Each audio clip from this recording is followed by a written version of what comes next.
Sir ఇందాక మీరు చాలా అంశాలైతే చెప్పారు. అంటే ఎట్లాంటి వివాదాలకు పోవద్దు. సో, మనం ఒక సామరస్యంగా అసలు ఏంటి దీంట్లో లాభ నష్టాలు ఎవరికి ఉంటాయి? ఈ ప్రాజెక్టు వల్ల నష్టపోతున్నది ఎవరు? వీటి గురించి మీరు చెప్పారు మాట్లాడదామని. సో, దీంట్లో ముందుగా మీరు ఒక మాట అన్నారు సార్. నేను మళ్ళీ చెప్తానని కూడా అన్నారు అప్పుడు. రైతులకు నీళ్ళు అవసరం లేదు అన్నారు. ఎట్లా అది? ఏ విధంగా?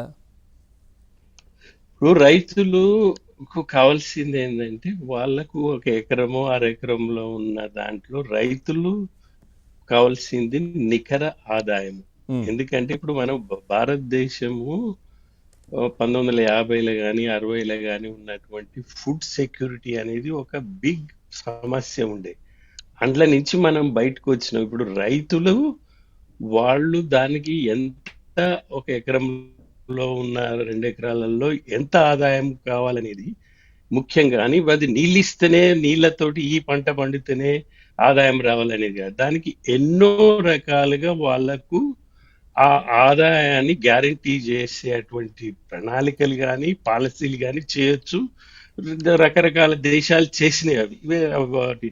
సో మనం ఏమనుకుంటున్నాము అని అంటే ఏదో రకంగా చేసి ఎంత ఖర్చు అయినా నీళ్ళు ఇచ్చి రైతులు ఆ నీళ్ళతోటి వరి పంట పండించో లేకపోతే వేరే పంట పండించో అది దాన్ని మళ్ళీ మినిమం ప్రైస్ తోటి కొని దాంతో లాభాలు రావాలనే ఈ 3-4 స్టెప్ల కంటే మనం ఆల్రెడీ ఎన్నో రకంగా రైతులకు సాయం చేయడానికి పాలసీలు వచ్చినాయి. ఆల్రెడీ తెలంగాణలో చాలా ముందే రైతు బంధు వచ్చింది. ఇప్పుడు ఆ తర్వాత దానికి వేరే పేరు కూడా మార్చిండ్రు. సో రైతులకు కావాల్సింది ఇప్పుడు మనం రైతుల దగ్గరికి పోయి అయ్యా నీకు నీళ్లు కావాలన్నా నీకు ఎకరానికి 10,000 15,000 20,000 నీకు నికర ఆదాయం కావాలంటే 100% రైతులు ఆంధ్రాలో కానీ తెలంగాణలో కానీ ఎక్కడ కానీ భారతదేశంలో మాకు ఈ మీరు ఇచ్చినా నీళ్ళు ఇవ్వకున్నా మాకు నికర ఆదాయం ప్రతి ఎకరానికో ప్రతి అరెకరానికో మీరు చేయండి సార్ అని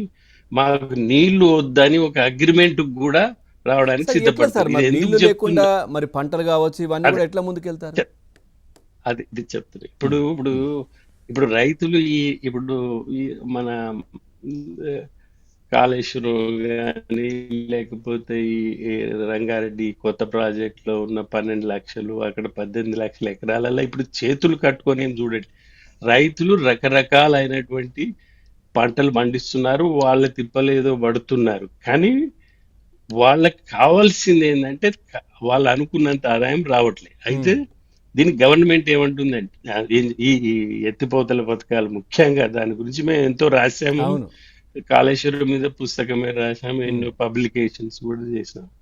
ఇప్పుడు మీరు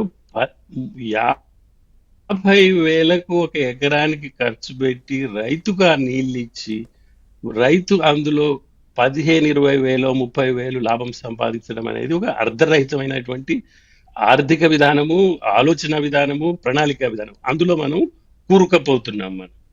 అయితే ముఖ్యంగా ఇక్కడ నీళ్ళెన్ని కావాలనేది కాదు. ఆ నీళ్లను తీసుకుపోయి రైతుకి ఇవ్వడానికి దాని కాస్ట్ ఏమంటారంటే కాస్ట్ ఆఫ్ వాటర్ డెలివరీ హ్మ్. అనేది ఎంత అనేది మొదటి ప్రశ్న, అది ఆఖరి ప్రశ్న కాదు.